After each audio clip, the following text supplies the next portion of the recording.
Welcome to the Recycle Podcast, where we discuss everyday issues from a mental health perspective. We are your hosts, Dr. LaFonya Jones, Dr. Rashonda Strickland, and Dr. Nichelle Wall. Now, don't get it twisted. We're not going to be your stereotypical therapist. What we will be is down to earth, informative, a little spicy, and vulnerable. All right, interns, turn up the volume, grab your pen and paper. It's supervision time. As a reminder, this podcast is not meant to take the place of a relationship with a licensed mental health professional.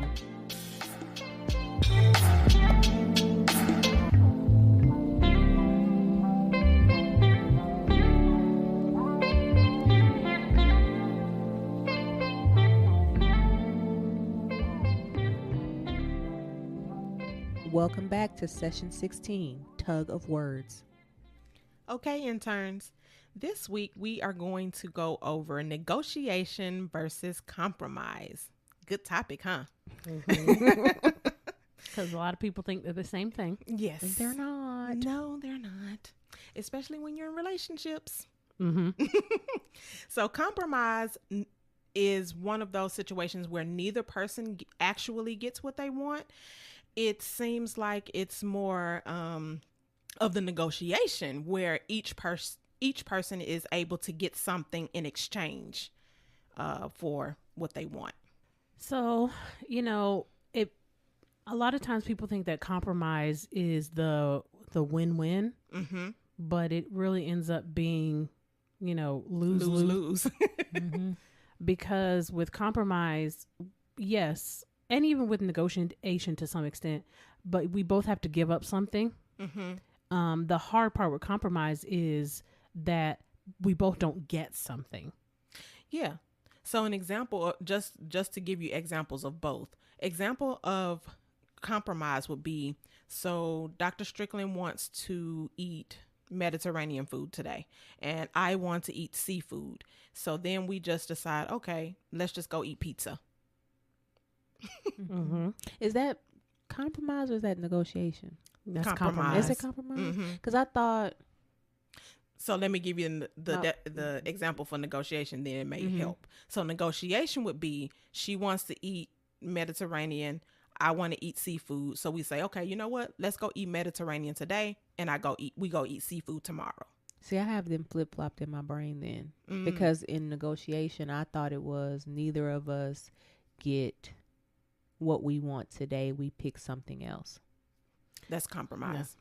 Girl, my brain bad. It's all right. Y'all know That's why there's three of us. us. Sometimes, That's why there's three of us. That's why they got my Exactly. back. Yes, yes. And see, the hard part or the difficult piece with the compromise is that, again, neither one of us got what we wanted, but we felt like this was the best option to go with to just keep from escalating this situation It's even the middle further. ground. Mm-hmm. But it's not a real middle ground. It ain't. Yeah. It's an illusion. It is. Mm-hmm. It is. And the thing is, I don't know about you all, that's one of the things, compromise is one of the, I guess, techniques that I teach couples. Mm-hmm. But now adding to that negotiation, it seems like it's working. I don't want to say it's working better, but it seems like it works easier for them. Mm-hmm. Because if if both of them are allowed to share what they want, and it may not be today, but we definitely have that type of example with me and Dr. Strickland, because she loves Tex-Mex. I do not. Mm-hmm. And typically we choose things that are restaurants or whatnot that will be easier for me to choose something to eat because I don't like Tex-Mex. She's But picky. I in am very all picky. Things that she eats. Yes, I am.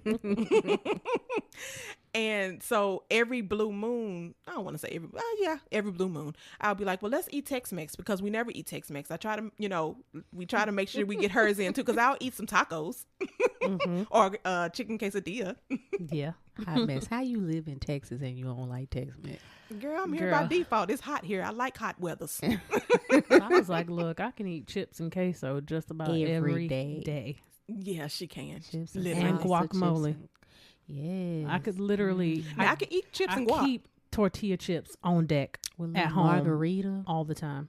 Look at her. Burrito. Y'all Y'all hear her? haven't eaten, so I'm hungry. It's like tacos, all that. Yeah. I love all of that. Sour cream, salsa.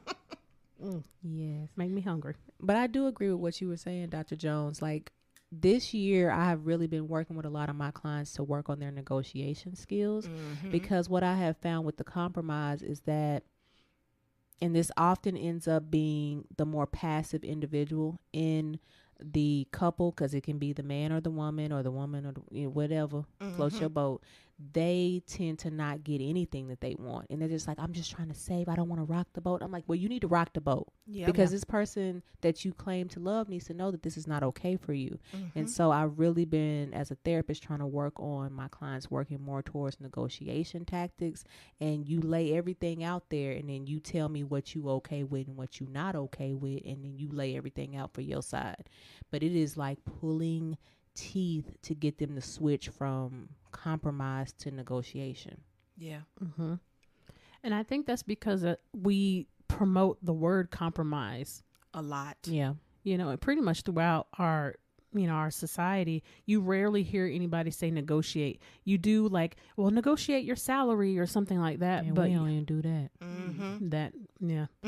But we say, well, you should compromise. And it's like, well, okay, but what am I giving up? What am I allowing myself to be deprived of? And I agree. I think it is the more passive person that tends to get the short end of the stick. So I think that kind of segues into like, what are some of the like different types of, negotiating styles or compromising styles. And so when I was doing one of the articles that you sent, and then I found something that was talking about, I think there's like 5 main types of negotiation. And the one that you're talking about kind of sounds like the competitive type. So with that, do we want to go into the different types of negotiation? I'm here for it. All right. So you have, first off, you have the competing type. And this will sound very similar to last session when we were talking about types of communication. So the competitive negotiator is someone that is on the surface. They seem very confident and very assertive, and, like they know what they want and they're able to, express that. But the underlying thing kind of there is that it's really all about what they want. They're going to put their needs before everybody else, which goes along with the aggressive style that we were talking about last session. That I'm always going to keep myself in the forefront.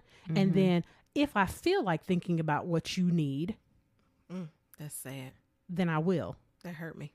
Yeah. 'Cause what's the purpose of being in a relationship if that's how it's going to be? Exactly. If it's only one-sided, it's not reciprocal. When you're in a relationship, it needs to be a reciprocal thing. You may not get what you want every day, but every other day, it should be. Reciprocal. The relationship is supposed to be mutually beneficial. I say this all the time in session.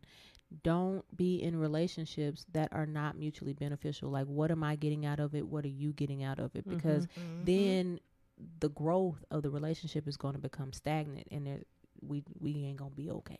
Right. At all. And you have to be okay knowing that you're not okay. So that I think you said earlier, Dr. Wall, you have to know what it is that you want to negotiate in order for you to be able to negotiate something. That's true. You ain't never lied. I have a couple right now.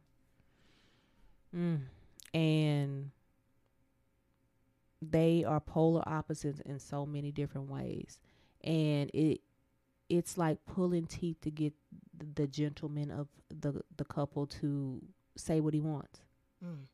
And the lady of the group, she is very like domineering. It's my way or no way. And this also has some say into like personality types, but we're not going to get into that right now because it's a whole bunch of them and we don't got time to unpack all of the personality types. Oh, but gosh, no.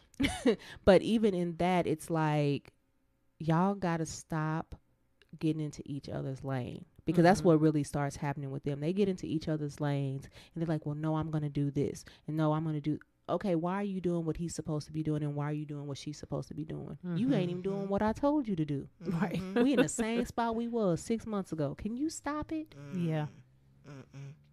But each person needs to feel like they have equal say in the relationship. Yeah. It's supposed to be a partnership, not a dictatorship, not a somebody is a superior over the other. You know, that's not what a relationship is. You know, but that old saying, the opposites attract, you know, you see it so much in couples. You really do. And then they end up with these types of problems. You have a competitive negotiator that's, combined with a passive person. So then the passive person, like we said last week, is not going to want to rock the boat. They're going to, just kind of take the one down. So then they end up in these very lopsided relationships where their needs are not being met, but the other person may think that it's all gravy and it's rainbows and sunshine because I'm getting my needs met. And that's just sad. I've been in a relationship like that. Well, let me rephrase that. Not as like the passive person. The person that I was talking to was trying to get us into a relationship like that, and I was like, nah, I'm good. I'm good, son. Shout out to my New Yorkers. Absolutely. Yeah. Yeah. And so you have to, like, those are things that you have to be mindful of when you're entering into any type of relationship. If it's platonic or romantic, like you have to know what's healthy for you, what feels, and the thing is, we get into relationships that are uncomfortable, and then we start asking, am I tripping? Or like, should I be taking this? Am I taking this to the extreme? No, if that's how you feel, then that's how you feel. Don't matter what we think.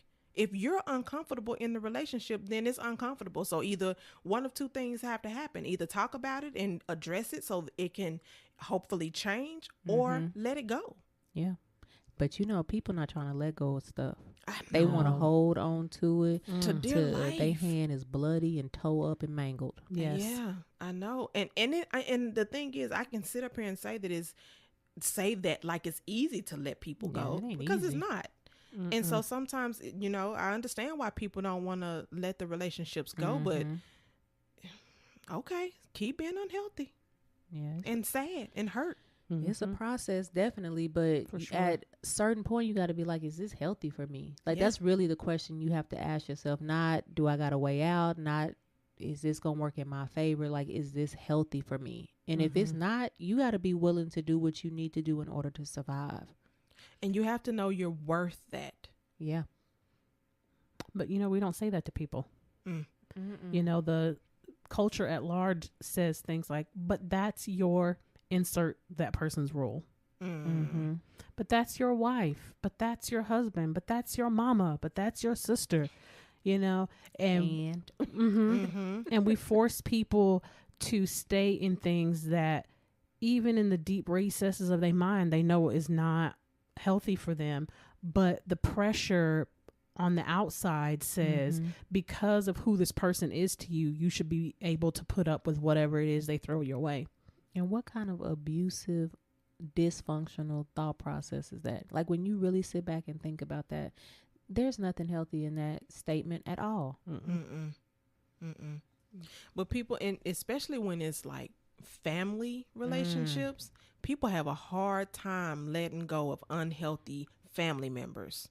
Oh, you for sure. Never lied. I have had several clients that have. So, therapist confession. What I want to say. So sometimes I tell my clients, I'm like, look, do you want a Dr. Strickland response or do you want a Rashonda response? Because them are two totally different people. And sometimes they'll say, well, I want, give me both. I say, well, the professional response is going to be, okay, so you got to look at this relationship, look at the value, how are they pouring into you versus withdrawing from you, yada, yada, yada, insert all the therapy speak. And then the personal response is like, you got to let them go. Like you're doing nothing but causing yourself pain and turmoil for really what? For nothing. And it doesn't matter that this is your mama. In the person that I'm thinking about in particular, even though I've had several of these, their mother was extremely unhealthy for them. And they just could not bear to get away from this relationship. And if I had to guess, of course I didn't know the mother, but if I had to guess, I would put mom in that competing style that, you know, because they had this whole thing where the mom like overtook like a family event and didn't ask my client about kind of how that event was going to be run. And my client really struggled with holding her parent accountable. Got you. You know, that's a good episode. We might need to add that to our sessions, that we like pedestal parenting. Yeah. Because that's a struggle. A lot of people struggle with that, or, you know, an older relative in the family. And I know it's because of the way we were raised. Yeah. We were raised to, you know, be respectful. You respect to your elders. Yeah. And the thing is, we're not saying to go and be disrespectful. No, because But you can state your grounds without being disrespectful. That's something that Exactly. my mom always like. You can tell me anything you want to tell me, but don't be disrespectful. Yeah. And the problem is with that type of negotiation that we were talking about, being that competitive type, it is a my way or no way, my way or the highway type of energy that goes on in that type of negotiation. And then it ends up being like, okay, I'm sacrificing you. Wow.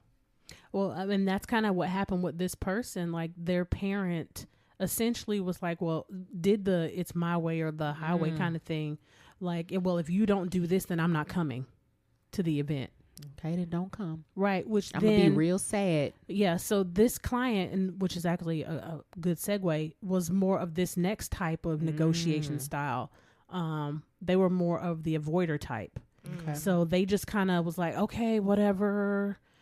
All right. And then just went along with it. But then comes to session and is blowing up in session. You know, and it's like, well, what do you expect to happen if you don't communicate? And that's where but this is my, and then insert. You got to channel that. You got to use everything within you to get the proper results you want. And I feel like that is a serious struggle that I see in a lot of clients, is that they struggle with being able to be an assertive person and not hurt the person that they love. And I'm like, as long as you delivering it in an appropriate way, you just have to deal with the fallout of it, because it's going to hurt them, because it's your boundary. Yeah. But I think that goes back to kind of what we were talking about last week, that people confuse assertive and aggressive. I agree with that. Especially if you tend to lean more towards this avoiding type of negotiating or passive communication, then in your mind, assertive and aggressive sound the same. Yeah. That makes sense. But see but that's the thing. When you begin to communicate facts, truth, whether it's positive or negative, how you deliver it, and I can't remember if I said this last session or not, but how you deliver it is important, because if you deliver it effectively, then if they get upset by what you say, that's not on you. It's on them. If they get upset by how you say it, then that is on you. Right. Yeah. But both of them you can't take responsibility for. I say this to my clients all the time. I say truth without compassion is cruelty. Yeah. So you can't just be, well, I'm blunt. I give all truth. And, you know, I just state, hold on, wait. No. Right. Because if you go in there chopping somebody's head off with the truth, that's just cruel. Right. And then that will be received incorrectly. And then now you have an argument. Because both of you now are going to start trying to prove your point or argue your point. Yeah. And the reality is, if you love somebody, why would you intentionally want to hurt them? Make that make sense for me. Yeah. It's all in the deliverance and the agendas. Yeah. Definitely. Which is going to be very difficult for this next style of negotiator, which is avoiding. So this is the person that is going to be very similar to the passive style of communication that we talked about last session. So they're not really assertive, tend to be very apprehensive about how they approach situations, how they deal with problems. They're going to be the ride the fence type of person, you know, or straddle the fence. That's what it's called. Straddle the fence. You know, I don't want to rock the boat. Like, yeah. They're the sacrificial lamb. Yeah. Oh, because they think that your point is better than theirs, or your contribution is better than theirs. Oh man, that's sad. I used to be this person, but I ain't got time. You know, and this one on the surface sounds like it would be good because they're willing to sacrifice themselves for the relationship. You know, they're, like you said, the sacrificial lamb. You know, they'll put themselves on the chopping block for it. But then again, you're still not getting your needs met because you're not negotiating in an effective manner. And see, if you go too long in that role, you'll start believing, not just thinking, but believing that you're not worthy. You know, For sure. I agree and with that's that hurts me. Yeah.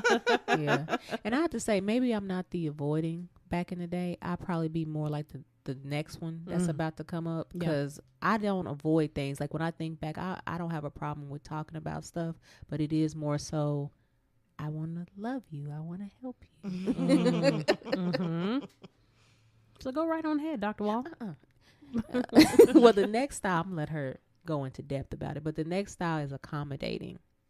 So go ahead. Yes. So the accommodating person is, again, this is similar to the avoidant, but even more so, they want, the whole focus is maintaining the relationship. So they will definitely, you know, it's not that bad. This is minimizing. So here's your Psych 101, you know, lesson for today. You know, minimizing is just therapy speak for you're making a situation not seem as important or as significant as it truly is. And the accommodating individual is going to negotiate in a way that makes whatever their needs are not seem like they're as important as they probably really are, because they value the relationship that they have with you more than what they want. People pleasers. I was going to say they want to keep harmony. All of the above.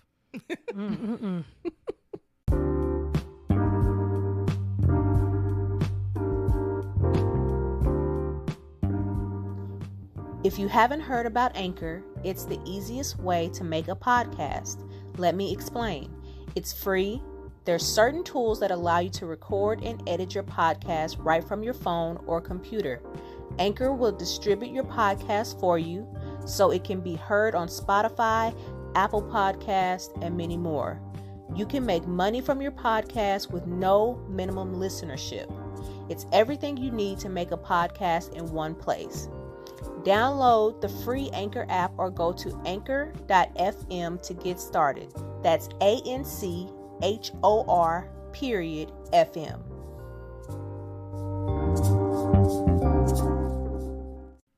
Yeah.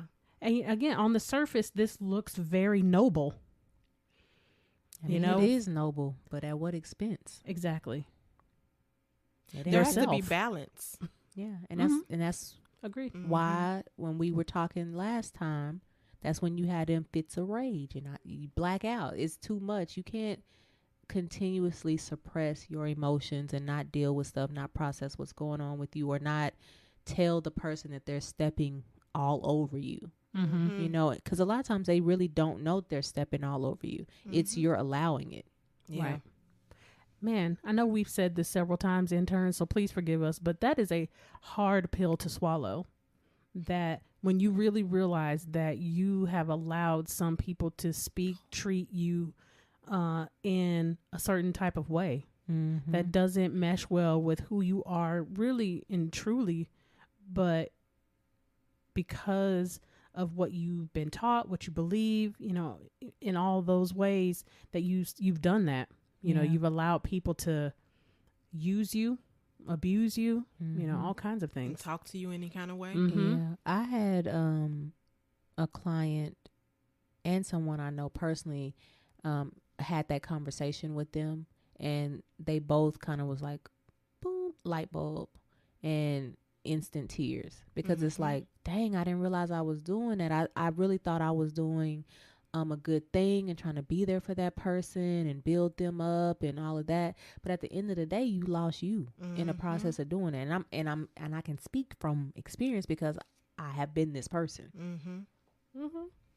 Yeah, it's difficult to come out of that too. You can, once you have that light bulb, especially, you know, when you're consistently engaging with a particular person, and that's the person that's been doing this to, or I don't want to say doing this to you, but you've been allowing this to happen with, it's hard to get out of it, because then when you start changing, when that light bulb go off, then you realize they do this to me all the time. Like, and I've been letting this happen. Yeah. And so then you start noticing and you start voicing it, but because it's been happening for so long, they like, what you, we've been, what? I talked to, and it's so funny, I was just talking about this earlier this week, that when that light bulb finally does come on for you and you start to make change, you have to be very, and we've probably said this on another session too, but you have to be prepared that the people in your life are going to try to keep you in the role that you've always been in, because they don't want to do the work to change with you in your new kind of stance. Yeah. So, and it's not going to be like these conscious things like, I think I'm going to go argue with her so that she will remain in her accommodating style of negotiation. You know, but it's going to be more, they will say things like, oh, man, you've been acting funny lately. Oh, you acting brand new. Or who you think you are, or who you think you is. Michelle. I always tell my clients to know what your action steps need to be, because this is kind of goes along with setting boundaries. So I always tell them, you need to know what your action steps are after you have had your light bulb moment. And I typically recommend that they always have some type of conversation. Oh yeah. And they typically don't like that. And I'd be like, I don't care what you like. This is not about what you like. This is what is going to be most healthy for you and has a smoother transition. Because if you do start just acting different, they're going to really be like, oh, you acting funny. And the reality is you are acting funny because you have not allowed the people that you claim to love to go along the journey with you. And see, I always tell my couples, once you start making these changes, you have to understand how it's going to affect you, your partner, and the relationship. And it's definitely important for you to talk about the changes that you're about to make, because if you just start making changes and they don't know, it can be a situation where they think that you've changed to the point where you don't love them anymore. Because we're all a little self-centered. Oh yeah. You gotta be to a certain degree. True. So for our next style is compromising. So this person is kind of two sides of the same coin. So they do a little bit of they try to mediate, you know, and play the all role, essentially. Middle ground. You know, and again, this one on the surface Looks healthy. Looks very healthy, because it seems like they're being cooperative. It seems like they're being assertive. You know, it seems like we've come to an agreement. But really down deep in the belly, they not happy. Yeah, because they're not getting what they want. But to everyone else, they're like, oh, she's so easy to talk to. Or easy to work with. Or easy to be with. She's perfect. Yep. Or he's perfect. Because this is the style that will flip-flop. You know, because again, they're going to straddle the fence a little bit more than, you know, the previous one, the accommodating one. This person is really going to, because accommodating is just going to do whatever you know, think is best. Yeah. But the compromising person is going to kind of sway with the wind. I'm not, compromising. Okay. Oh, that's what we're calling. Okay, good. That's the middle ground. Good. Oh, wait, over here. Oh, that's the middle ground. Okay. Those people are dangerous. It depends on the set of circumstances. It's almost, and not to say that it's not, but it reminds me of someone who doesn't have integrity. Even though I know that's not intentionally what someone who is trying to compromise is doing, but at some point you have to know what you're willing to do and what you're not willing to do. That's true. Now, you have to Stand for something, or you'll fall for anything. Okay. That's what, quote, they say. Yeah. Who is they? You don't know, say That, tell us, interns, in the comments if we should do a session on the idea of they. Here she go, y'all. Because about to unleash her. So I love all of these existential. I wish you could see me on camera because I'm holding my mic like, I'm about to go do some spoken word or like something. Jill Scott. But I love all of these like existential, philosophical types of discussions. So when I was running group, it's so funny. Sidebar. When I was running group for the company that will remain unnamed, I did a whole group on the question why.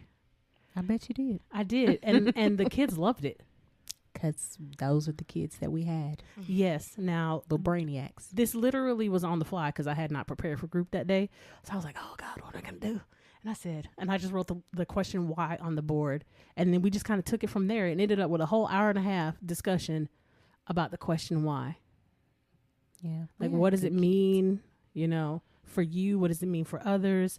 How do you answer a question like that? What does it lead to? I mean, it was all kinds of stuff. But like I said, sidebar.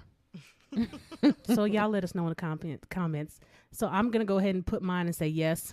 But y'all let us know. Oh, I like that I'm that game idea. for anything. Yeah, because I have to talk to my clients about that they statement. Well, they say that I'm supposed to be married by 30 with children and a successful career. Who is they? Tell them and they to mind the business that pay them. Yes. And that's why we have a lot of people that don't know how to communicate, because they think we have to have this role and supposed to be meek and timid and classy, and we can't speak. Now she done went off on a tangent, y'all. But this is why y'all love us. So, just to kind of wrap up the compromising person, they're going to, like both Dr. Watt and Dr. Jones have said, this person doesn't really stand for as much. On the surface, they seem like they are the ideal for how to negotiate your needs and wants, but there's still some left to be desired there. Yeah. Now, were you going to say something? Now, the final version, which would be the more ideal of all of them, would be the collaborating type of negotiation. So this is the person that's going to be very honest about what they want. They're going to put all of their cards on the table. They're going to do it in a way that is assertive, yet is not. It's like Goldilocks and the Three Bears. This porridge is too hot, this porridge is too cold, and this porridge is just right. This is going to be the collaborating person. So they're going to take what you need, what they need, and we're really going to kind of bounce our ideas back and forth against one another until we get to a point where we both feel that we've reached an agreement. Mm-hmm. Yeah. And for a lot of us, we tend to think that, when we're having a discussion with our partner or friends, that we talk about the points and that's it. And it's supposed to be resolved quickly and it's done. Sometimes that's not true. Because you didn't come to that thought process just now. This thought process that you have has been like growing and forming over the expanse of your life. Mm-hmm. Yeah.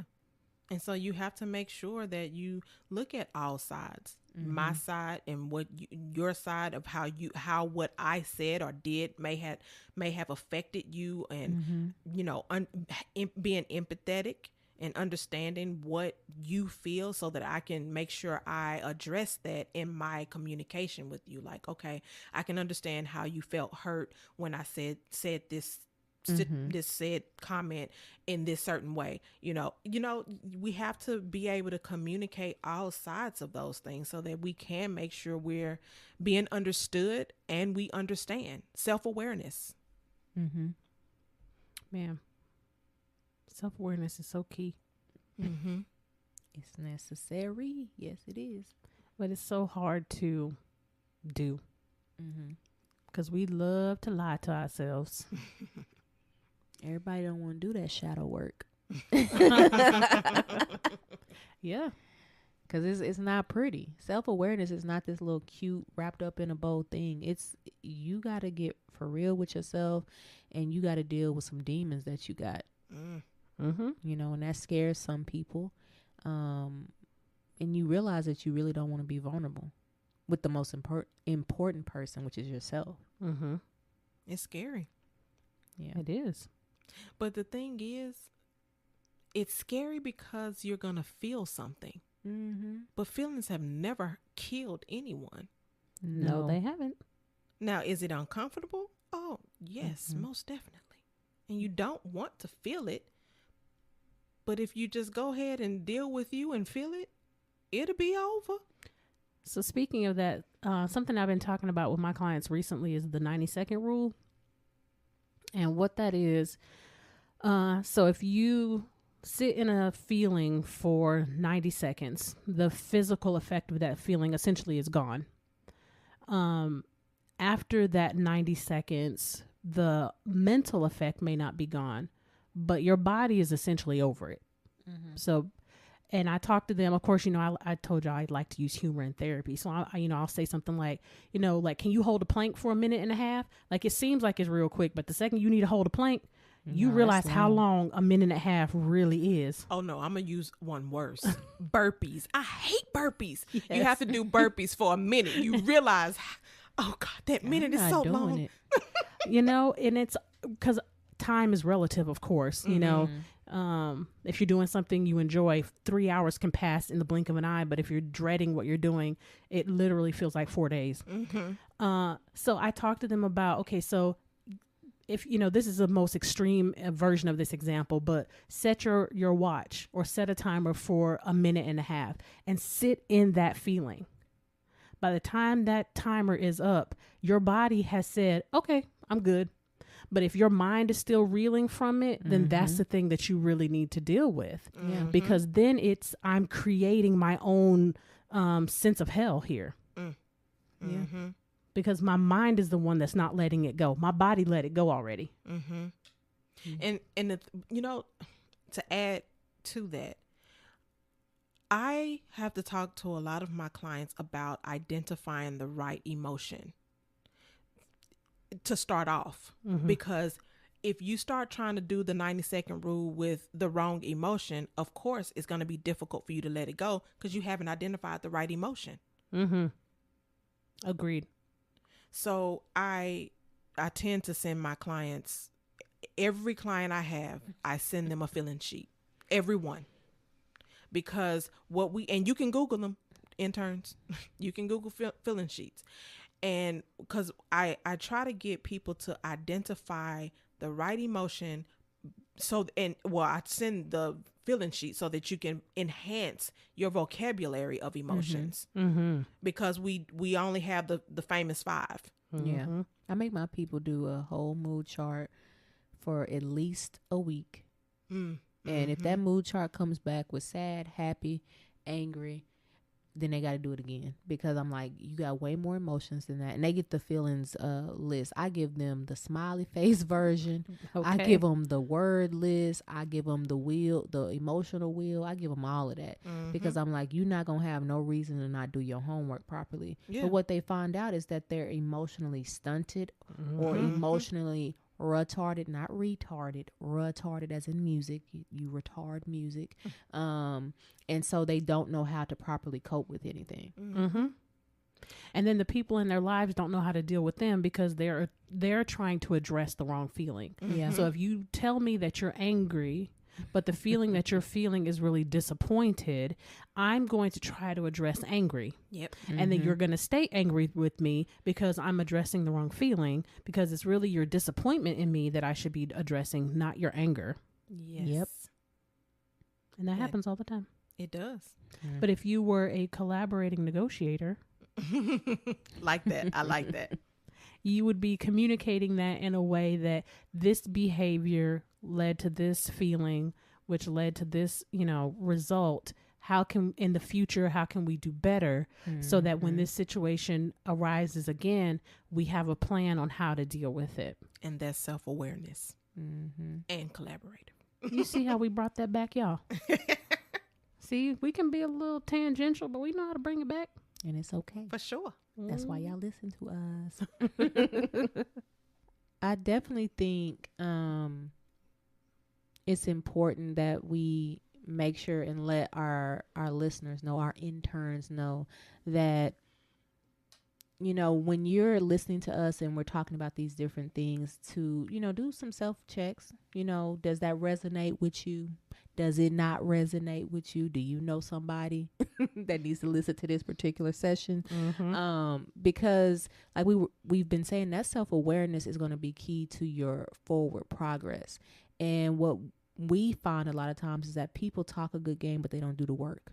They don't back it up, and they just stay in the same spot until someone checks them or something horrible happens or whatever. And you know, if you're listening to these podcasts, we want to make sure that you're also using these podcasts, because yes, it's entertainment, but there's also some little nuggets of truth that you can get from it.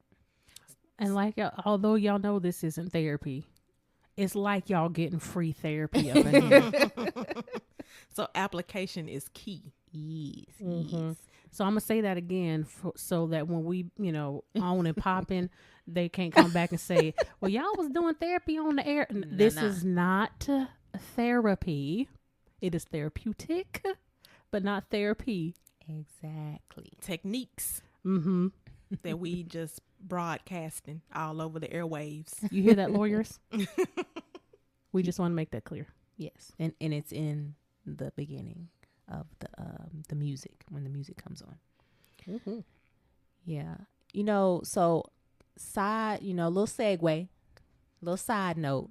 I want to give a huge prop to all of our interns that we have been accumulating over the last 2 months, because we really didn't realize like how far reaching our reach, I couldn't think of another word, was until we looked at our analytics for the podcast, y'all. And we have reached 8, I believe it is, countries. Of course, the U.S., because we're in the U.S., but I wanted to give a shout out to the other countries that have been rocking with us over these last 2 months. So we have France. Shout out to y'all. Hey. Bonjour. We have Ireland. Shout out to my people, because I'm part Irish and stuff, you know. We have Kuwait. I don't know any Kuwaitis, but hello, how are you? My dad's been to Kuwait many times. Yes, family has been there. Yes. Yeah. Our next one is Italy. All right then. Yes, I know some Italian people. Yes. Australia. Good day. Yes. Shout out to my auntie who's in Australia. She is an Australian. Yes. Y'all should see her. She's waving at the wall. Don't judge me, listeners, because I'm going to keep doing it. And then we have the United Kingdom. Shout out to all my Brits and great people out there. Hello, how are you? Top of the morning. Top of the morning, do you? Oh, no, that was horrible. No, that's that wrong. would be more Irish, wouldn't it? See, you see how she done threw us off? Sorry. I was a little I slow on the draw. said it yet, dog. I wanted You know, to say I it can't too. I can't think of the accent, but I know that I watched this show called Love Island, and it's based in the UK, and all I can think of is, I got a text.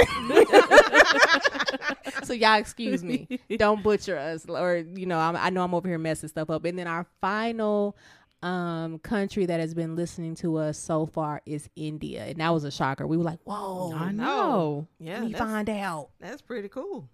So definitely thank you to everybody for how far we've gotten. Just like, Dr. Wall said, in the last couple of months, it's definitely been a blessing, and very fulfilling to know that people enjoy what you're doing.